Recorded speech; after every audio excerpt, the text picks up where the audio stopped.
your attention, for example, is mediated by unconscious forces. And you know that perfectly well. And this is another Freudian observation. You know, if you're sitting down to study, for example, your conscious intent is to study. But you know perfectly well that all sorts of distraction fantasies are going to enter the theater of your imagination non-stop and annoyingly. And there isn't really a lot you can do about that except maybe wait it out. You know, so you'll be sitting there reading and your attention will flicker away. You'll think about, I don't know, maybe you want to watch Jane the Virgin on Netflix or something like that. Or maybe it's time to have a peanut butter sandwich, or you should get the dust bunnies out from underneath the bed, or it's time to go outside and have a cigarette, or maybe it's time for a cup of coffee. Or it's like all these subsystems in you that would like something aren't very happy just to sit there while you read this thing that you're actually bored by. And so they pop up and try to take control of your perceptions and your actions non-stop. Maybe you think, well, this is a stupid course anyways. Why do I have to read this damn paper? And what am I doing in university? And what's the point of life? It's like you can really get going if you're trying to avoid doing your homework. And then you might think, well, what is it in you that's trying to avoid? Because after all, you took the damn course and you told yourself to sit down. Why don't you listen? Well, because you're a mess. That's basically why. You haven't got control over yourself at all. And no more than I have control over this laptop. Okay, so there's the memory function of the unconscious, and there's the dissolutive function. That's an interesting one.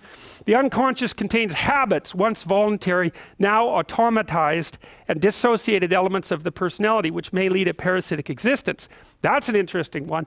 I would relate that more to procedural memory. You know, so what you've done is practice certain habits, whatever they might be. Let's call them bad habits.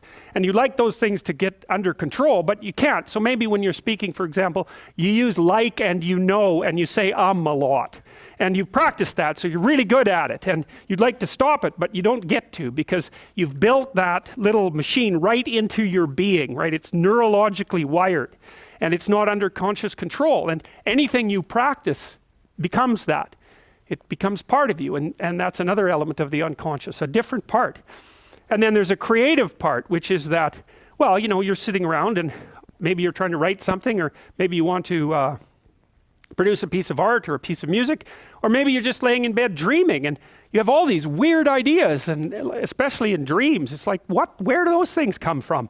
And even more strange, one of the things that's really weird about dreams, and almost impossibly weird, is that you're an observer in the dream. It's like a dream is something that happens to you. Well, you're dreaming it, theoretically, so how is it that you can be an observer? It's almost like you're watching a video game or a movie, but you're producing it, at least in principle, although the psychoanalysts would say, well, no, not exactly. Your ego isn't producing it, your unconscious is producing it. It's a different thing. It's a different thing. And of course, Jung would say, well, it's deeper than that. The collective unconscious might be producing it.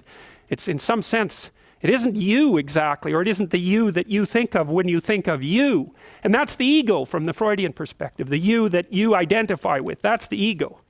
And outside of that is the unconscious. The id, that's more the place of impulses. And you could think about those as the biological subsystems that can derail your thinking, right? And that govern things like hunger and sex and aggression and your basic instincts is another way of putting it. And it's a reasonable way of thinking about it, because these are subsystems that you share with animals. You share them certainly with mammals. You share most of them with reptiles. You share a lot of them with amphibians, and even going all the way down to crustaceans. There's commonality, for example, in the dominance hierarchy circuits. And so these are very, very old things. And the idea that you're in control of them is, well, you're not exactly in control of them. And I would say the less integrated you are, the less you're in control of them, and the more they're in control of you. And that can get really out of hand. You know, you can be like with people who have obsessive compulsive disorder, for example, which seems to be, I would say, the dissolutive elements in some sense of the unconscious, the way that it's portrayed here. Poor people with obsessive compulsive disorder, they can spend half their time doing things that they can't really control, and they have very strong impulses to do them, and it's very hard on them to block them. You know, they'll almost panic if those things are blocked. And then you have people with Tourette's syndrome, you know, that they'll be doing all sorts of weird dances and spouting off obscenities, and and imitating people without being able to control it, and sometimes a little bit of antipsychotic medication can dampen that down, but it's as if there are these autonomous semi-spirits inside of them that grip control over their behavior and make them do things. And you know, you find that to some degree in your own life, because maybe you've become very attracted to someone, even maybe you don't want to be attracted to the person, and then you find yourself, you know, texting them when you know perfectly well that you should be going to bed, and you know, you're in a grip of something, and you can't control it, and that's all part of the unconscious and all part of what Freud was studying.